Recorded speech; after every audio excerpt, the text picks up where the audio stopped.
Dear students, so today let us we study about a topic metal carbonyls. In the last class, we have studied about the organometallic compounds. So metal carbonyls also belongs to the class of organometallic compounds.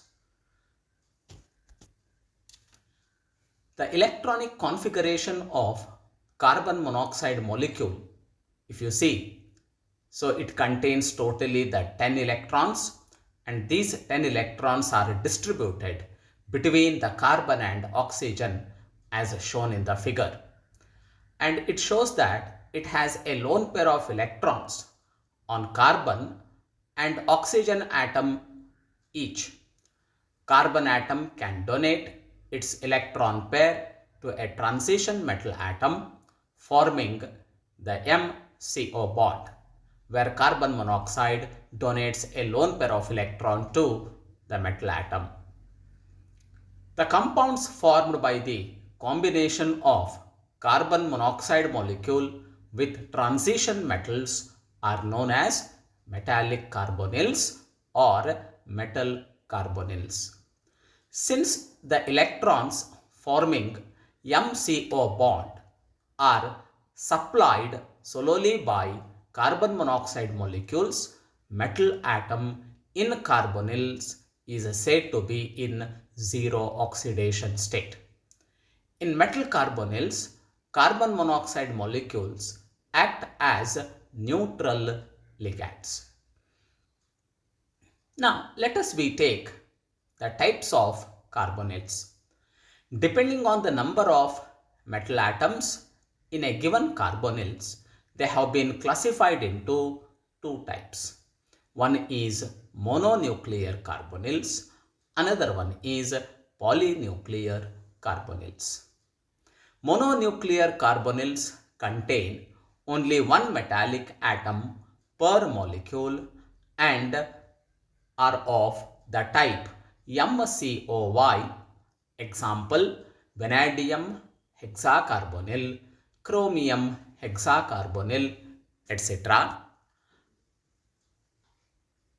And polynuclear carbonyls. These contain two or more metallic atoms per molecule and are of the type MXCOY. Some authors call the carbonyls containing two metal atoms as bridged carbonyls and those containing more than two atoms as polynuclear carbonyls. Polynuclear carbonyls may be homonuclear or heteronuclear. Example of homonuclear carbonyl is tri-iron dodecacarbonyl, and the example for heteronuclear carbonyl is manganese cobalt nonacarbonyl, manganese rhenium decacarbonyl. Coming to the general methods of preparation of the carbonyls. Nickel tetracarbonyl and iron pentacarbonyl can be prepared by the direct combination of carbon monoxide with finely divided metals at suitable temperature and pressure. For example, nickel, when it is treated with carbon monoxide at room temperature and at 1 atmospheric pressure, gives nickel tetracarbonyl. Similarly, when iron is treated with carbon monoxide at a temperature of 200 degrees centigrade and 100 atmospheric pressure, gives iron pentacarbonyl.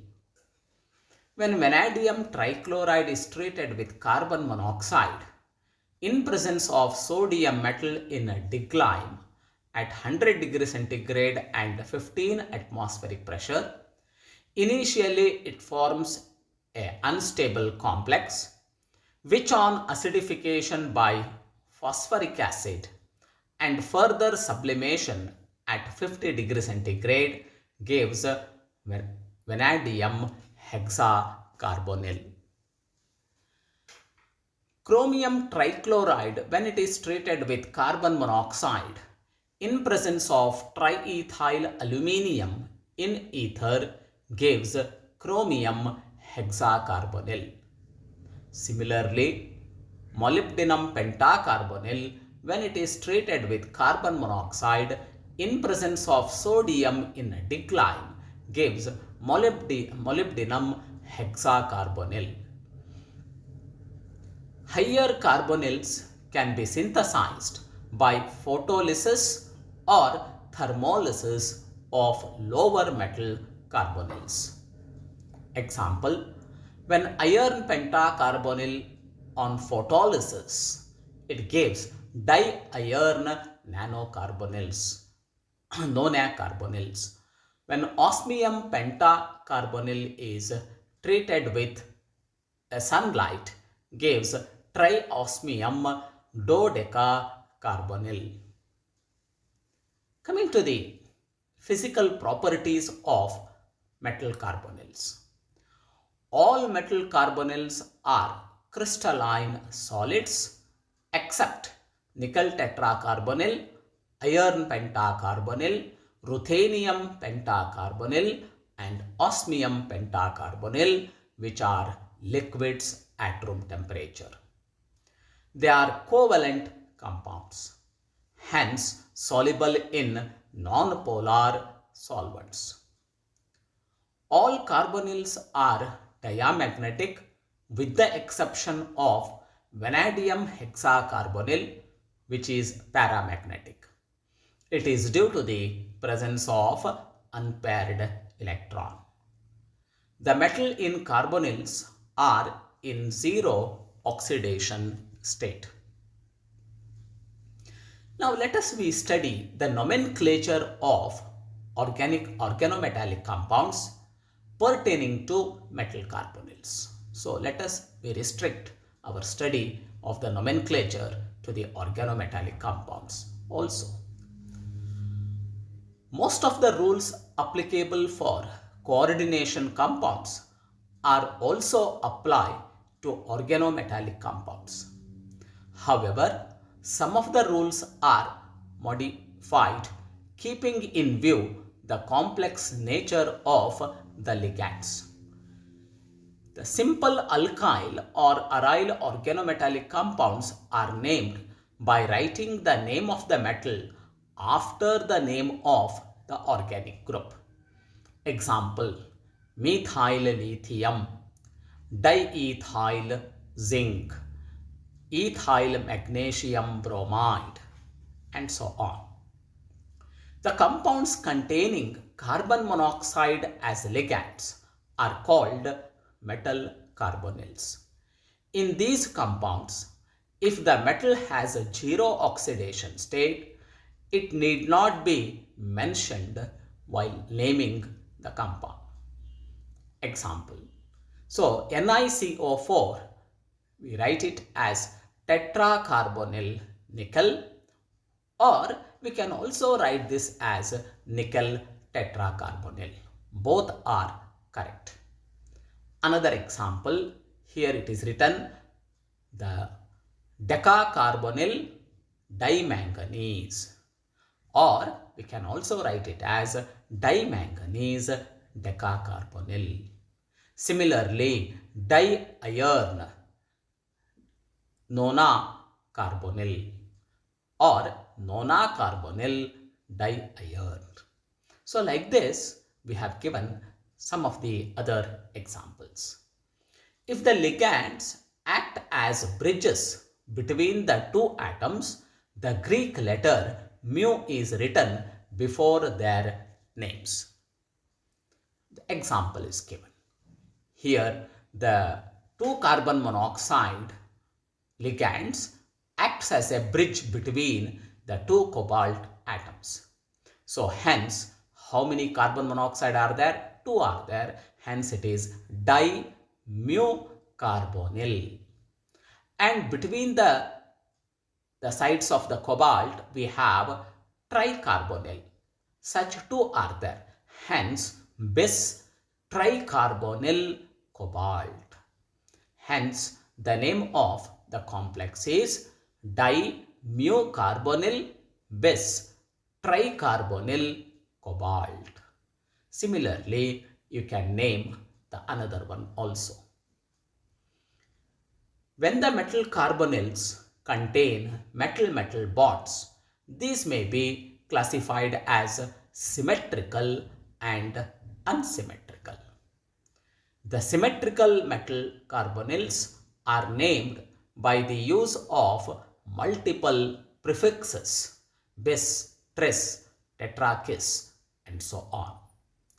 Example, if I take a complex where each cobalt atom is associated with 4 carbonyl groups and such are in 2. Hence it is written bis tetracarbonyl cobalt. In case of unsymmetrical metal carbonyls, one central metal atom and its ligands are treated as a ligand in the other central metal atom. Let us have given an example here. Here, rhenium is attached to 5 carbon monoxide molecules in one side. In another side, it is linked to tetracarbonyl cobalt. Hence, it is named as pentacarbonyl tetracarbonyl cobalt rhenium. Now, coming to the nomenclature of sigma and pi bonded ligands. In the last class, I have told you about these sigma and pi bonded ligands. The notation of sigma and pi is used to distinguish between one carbon bonded ligand, that is sigma, and multiple carbon bonded ligand, that is pi. Now let us take an example. So C5H5O, that is called the cyclopentadiene. Cyclopentadiene, here only one carbon of cyclopentadiene can donate electron to lithium. In that case, it is written as sigma cyclopentadiene lithium. Suppose if all the 5 carbon atoms are linked to the iron, then through the pi bond. Hence, it is known as pi dicyclopentadiene iron. Here, 5 carbon bonded ligand it is. For unsaturated molecules or groups, the prefix eta or hapto is used. Eta raised to 1 or hapto raised to 1 is used for 1 carbon bonded ligand. Hapto raised to 2 is used for 2 carbon bonded ligands. Eta raised to 3 is used for 3 carbon bonded ligands, and so on. I have given some of the examples. The first example, the Fe C5H5O twice. It is named as bis the pentahapto because all the 5 carbon atoms of the cyclopentadiene are involved in the bond formation. Hence, it is known as bis pentahapto cyclopentadienyl iron. And this can also be called as iron bis cyclopentadienyl also. Now, another example. It is named as chromium, the hexahaptobenzene. That is chromium bis hexahaptobenzene. Now, the third example. Here, the allyl group, it is a pi because the allyl shows both sigma and pi. Hence, particularly it is shown. That means all the 3 carbon atoms of the allyl group are involved in the bond formation. So it is trihapto allyl tricarbonyl cobalt. So like this, you go through the other examples and you must able to know the names of these carbonyls. Now coming to the bonding in metal carbonyls. So carbon monoxide has a triple bond with lone pair of electrons on both carbon and oxygen atoms. You know, the carbon contains 4 electrons, oxygen contains 6 electrons. So totally it is 10 electrons. Among the 10, the 6 electrons are utilized in a triple bond between carbon and oxygen, and lone pairs of electrons are there on each carbon and oxygen. Therefore, carbon monoxide behaves either a donation of electron from carbon or the donation of electron from oxygen. The dative sigma bond is formed between the orbital of carbon monoxide with suitable empty orbital of the metal. It is represented as shown, showing that a coordinate bond is between the carbon and a metal. That means carbon donates a lone pair of electron to the metal. It increases the electron density on the metal atom. There is another possibility. There is a pi overlap involving donation of electrons from filled metal d orbitals into vacant anti-bonding pi molecular orbitals. This results into the formation of MCO bond, where metal donates a lone pair of electron to carbon. This is called back donation or back bonding, which is represented as shown in the figure. It decreases the electron density on the metal atom. The formation of pi bond increases the strength of MCO bond, which is a covalent type. This accounts for the fact that carbon monoxide is a very weak Lewis base towards non-transition metal halides like the boron trihalide, aluminium trihalide, etc. But it forms very strong complexes with transition metals. The formation of back bonding from metal to carbon, the metal is donating a lone pair of electron to carbon monoxide, results in decrease in electron density on metal. This is supported by very low dipole moment, that is 0.50 dBi. The back bonding from metal to carbon monoxide is expected to increase MC bond strength with the corresponding weakening of carbon monoxide C triple bond O. Therefore, MC bond length should be shorter and C triple bond O bond length should be longer. Experimental studies support this fact. Bond length in carbon monoxide molecule is 1.128 angstrom, whereas in metal carbonyl it is 1.150.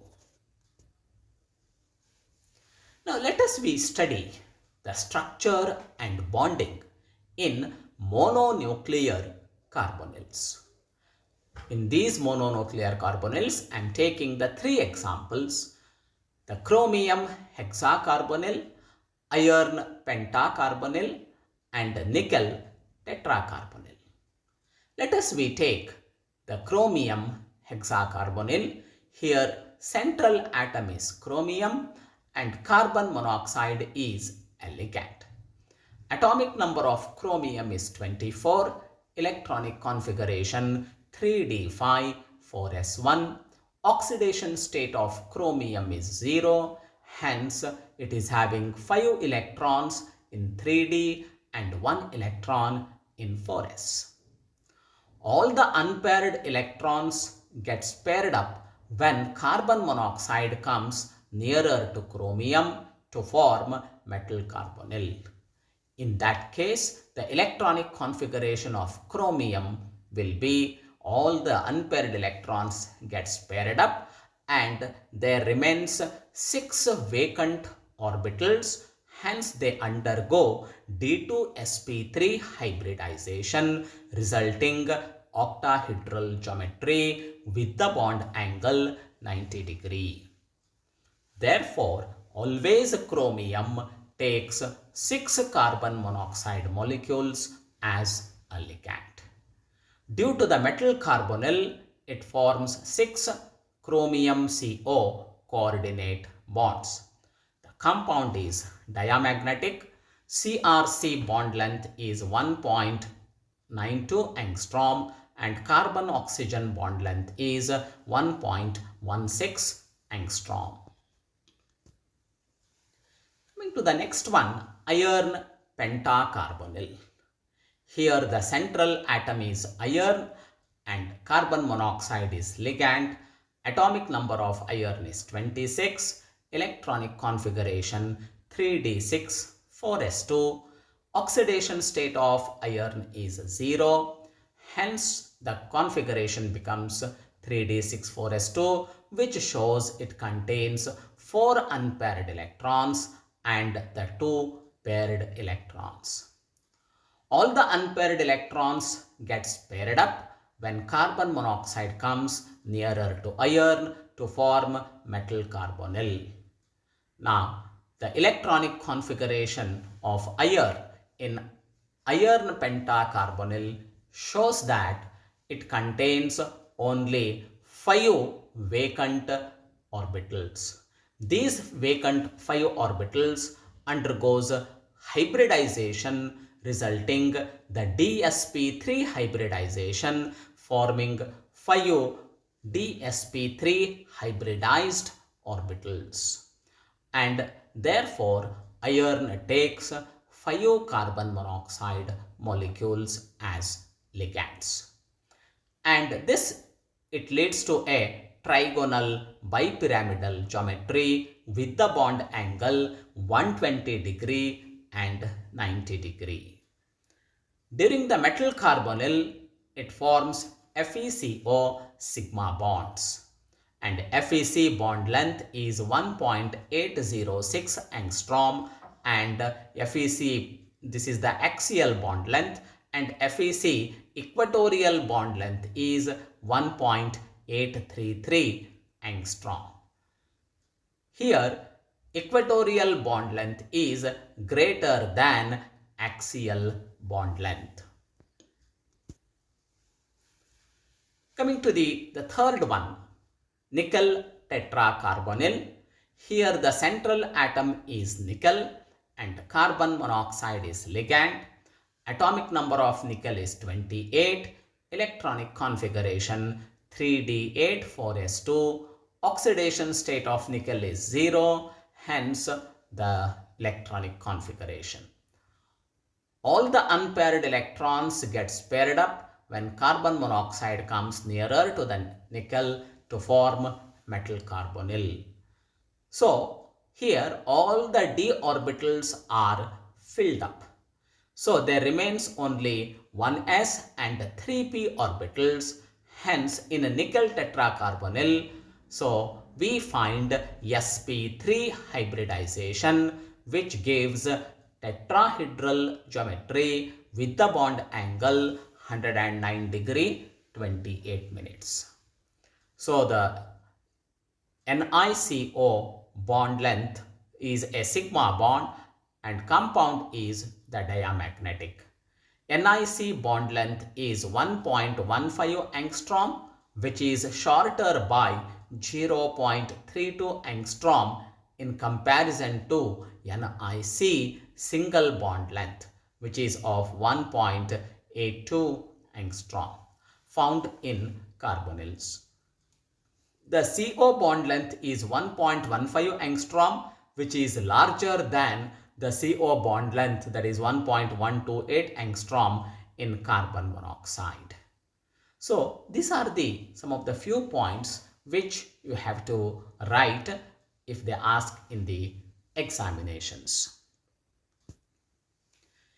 Here I have shown the bonding in metal carbon monoxide, how it results I have already explained, and those are once again shown in the slide, that is MC bonding. Here I have shown the geometries. The nickel tetracarbonyl is having tetrahedral geometry, iron pentacarbonyl is having trigonal bipyramid geometry, and chromium hexacarbonyl is having octahedral geometry. Here I have given a slide, and similarly you have to prepare for the other two examples. I have written a complex, its properties, and the explanation on the right side. The central metal atom and its outer electronic configuration for the nickel is 3d84s2. Outer orbital of metal atom bar ion is shown there, and the nature of the ligand, carbon monoxide, is a strong field ligand, and it causes the pairing of 4s electrons with 3d electrons in the metal. And the outer orbital of metal atom or ion in presence of the ligand, here it is shown, and the hybridization, here it leads to the sp3 hybridization. The coordination number becomes 4, and the geometry is a tetrahedral geometry, and this compound is a diamagnetic because we don't find any unpaired electrons in this, and the number of unpaired electrons is 0, hence diamagnetic. The magnetic moment, because since there is no unpaired electron, so therefore the magnetic moment is also 0. So like this, try to write the similar table for iron pentacarbonyl and the chromium hexacarbonyl. Here you have also studied why nickel takes only 4 carbon monoxide ligands, why iron takes 5 and chromium takes 6, because only that much number of vacant orbitals are available. Dear students, so go through these things, and in the next class we take the binuclear carbonyls and their explanation. Thank you.